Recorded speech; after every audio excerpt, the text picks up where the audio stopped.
متوکلین کا درجہ جنت میں بہت اعلیٰ افضل، ہر ایک کو نہیں نصیب ہوتا، یہ چیز ہر ایک کو نہیں نصیب ہوتی۔ من احب ان یکون اکرم الناس فلیتق اللہ، یہ سارے موتی ہیں، خزانے ہیں قیمتی جو ہمارے اسلاف نے چھوڑے ہیں ہمارے لیے، کاش ہم سمجھیں۔ ابن عباس کا قول ہے، اس کا قول ہے اللہ کے نبی صلی اللہ علیہ وسلم فقہوا فی الدین وعلموا تعلیم۔ ابن عباس رضی اللہ تعالیٰ عنہ کے لیے اللہ کے رسول صلی اللہ علیہ وسلم نے فہم قرآن کی خاص دعا کی کہ اللہ انہیں فہم قرآن نصیب کرے، اور اسی صاحب فہم قرآن کے اقوال ہیں، یہ خالی الفاظ نہیں ہیں، خالی الفاظ نہیں ہیں، اور توکل توحید سے الگ نہیں ہو سکتا۔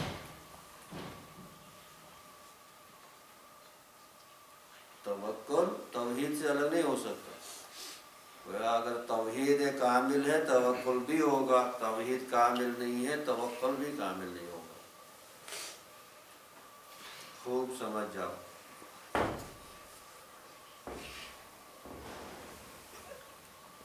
توکل جو ہے توحید کے ساتھ کیا ہے؟ لازم ملزوم، جس کو آپ لوگ بولتے ہو ڈائریکٹلی پروپورشنل۔ توحید زیادہ توکل بھی زیادہ، توحید کم توکل بھی کم۔ اور جو توحید کا درجہ وہ ایمان کا درجہ، توحید زیادہ ایمان بھی زیادہ، توحید کم ایمان بھی کم، ایمان زیادہ توکل بھی زیادہ۔ یہ سارے علامتیں ہیں اپنے آپ کو جھانچنے کے لیے۔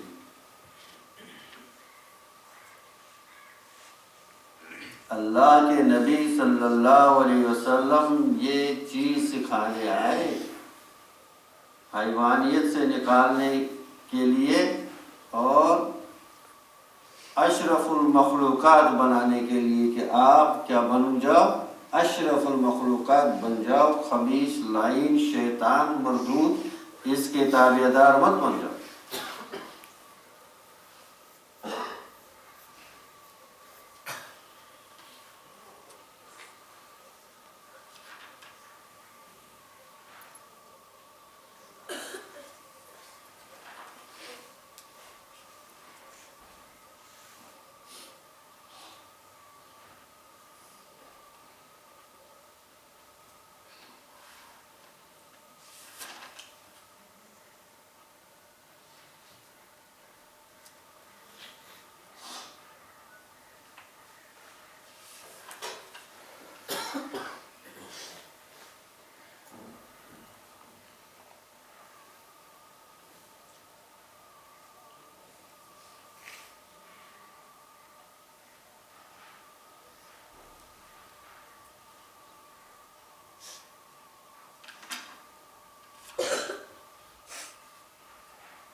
من احب ان یکون اغنی الناس، من احب ان یکون،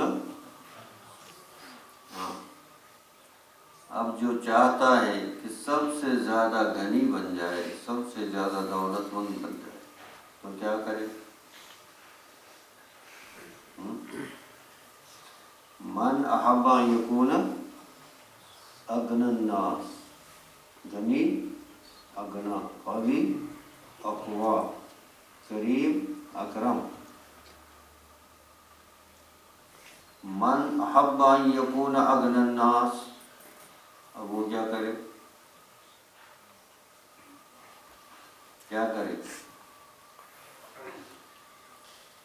فَلْيَكُنْ بِمَا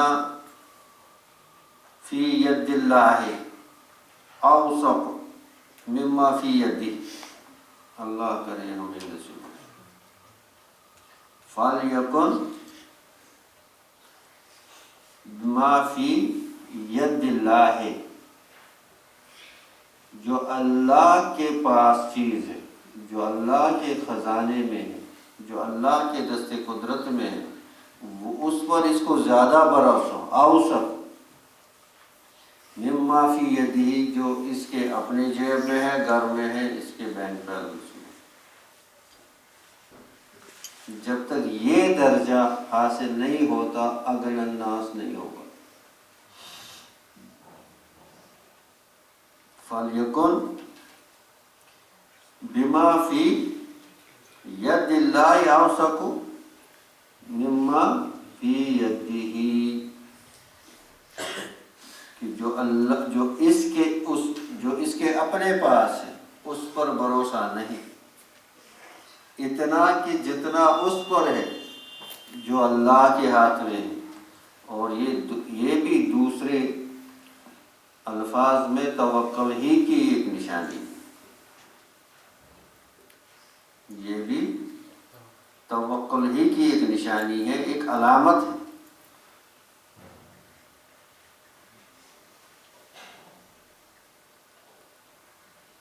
اللہ جل شانہ کے ساتھ تعلق قائم کرنا، اللہ تعالیٰ کو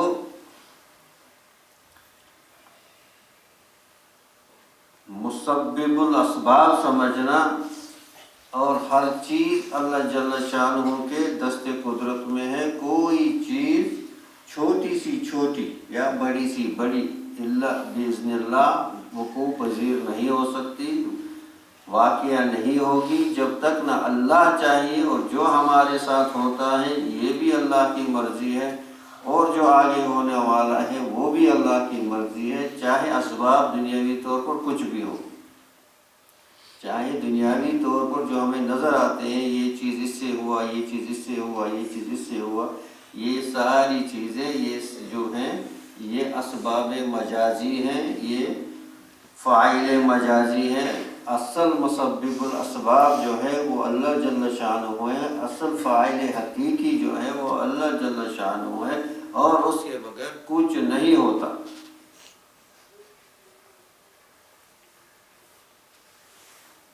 یہ سب کس کی نشانیاں؟ ایمان کی نشانیاں. اس ایمان کو مزین کرنا ہے، اس ایمان کو کیا کرنا ہے؟ مزین کرنا ہے، پرزینت کرنا ہے. ان کیا کہتے ہیں اس کو؟ ان زیورات سے اپنے ایمان کو مزین کرنا ہے، اور اپنے ایمان کو مقوی کرنا ہے ان چیزوں سے.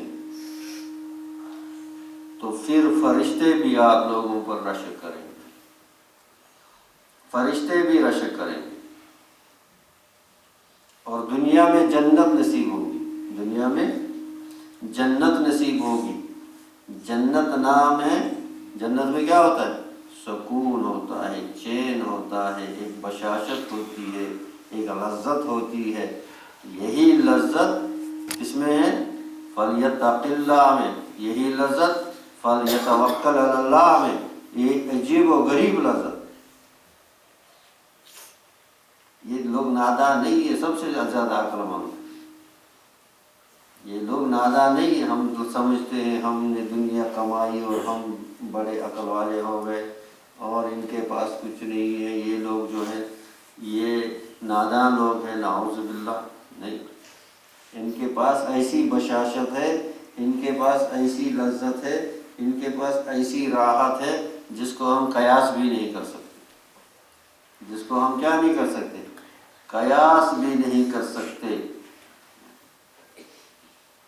وقال ابراہیم ابن ادہم، ابراہیم ادہم ایک بادشاہ گزرے ہیں، اللہ نے ان کو ہدایت کیا، اللہ کے ولی بن گئے.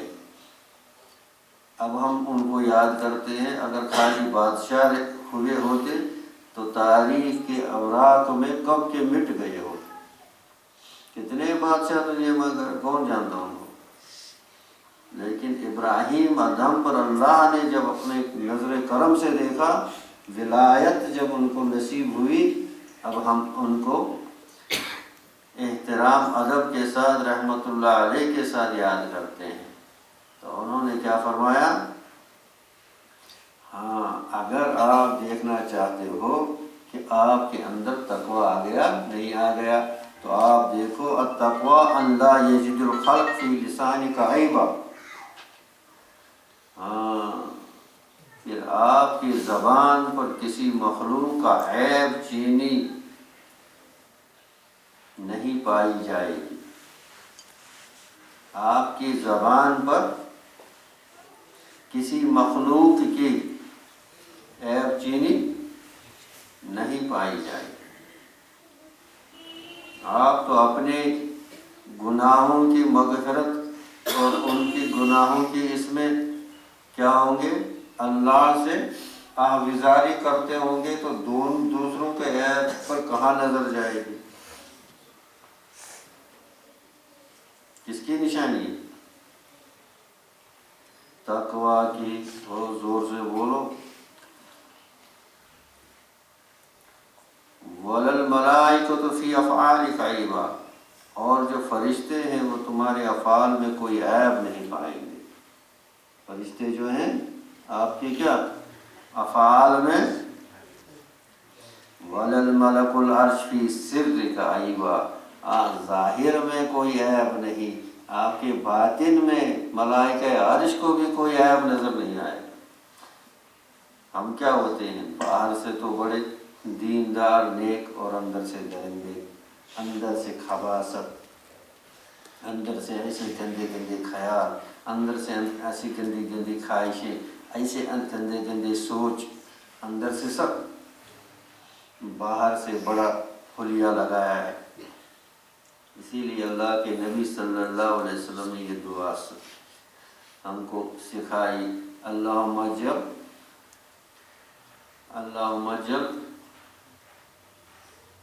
اعلانیتی صالحہ. اللہم اجعل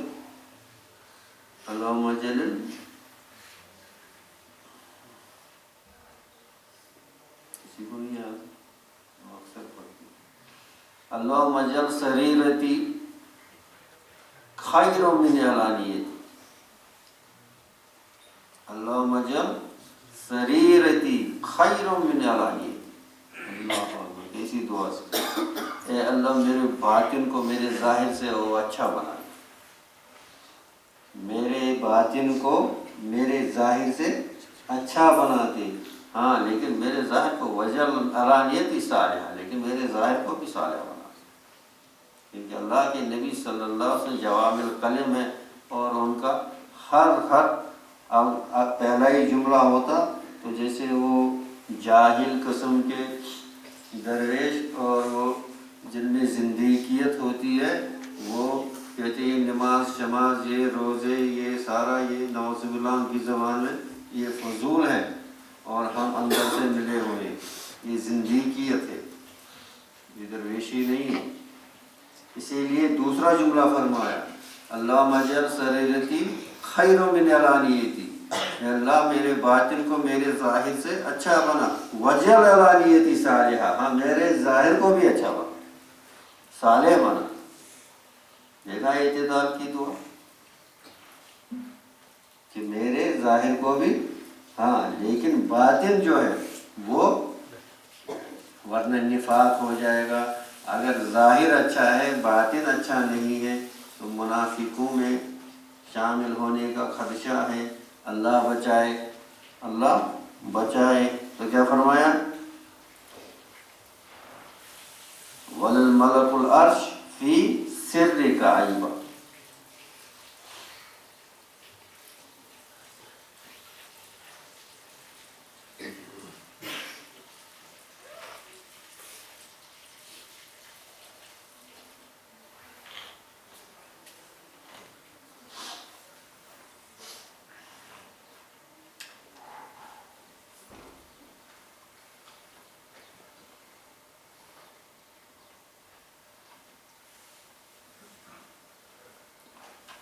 اللہ تعالیٰ سے دعا کرو کہ اللہ تعالیٰ، یہ آج بات کرنے سے گلے میں تکلیف ہوتی ہے، لیکن آپ لوگوں کی محبت سے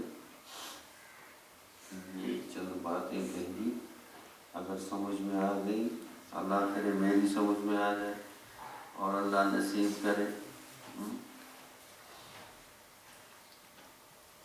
یہ بہت اونچے درجے ہیں، یہ چھوٹی چیزیں نہیں، یہ بہت اونچے درجے ہیں۔ ان میں عجیب عجیب واقعات ہیں اولیاء کرام کے، عجیب واقعات ہیں۔ اس میں آپ جو ہیں جو اولیاء اللہ کے جو سوانح ہیں ان میں آپ کو عجیب عجیب ملیں گے کہ وہ جب ان سے ملنے گئے تو کہا، انہوں نے کہا اس کو ابھی توکل کی ہوا بھی نہیں لگی، کیا بزرگی کا ڈنورا پیٹتا ہے، اس کو ابھی ہوا بھی نہیں لگی۔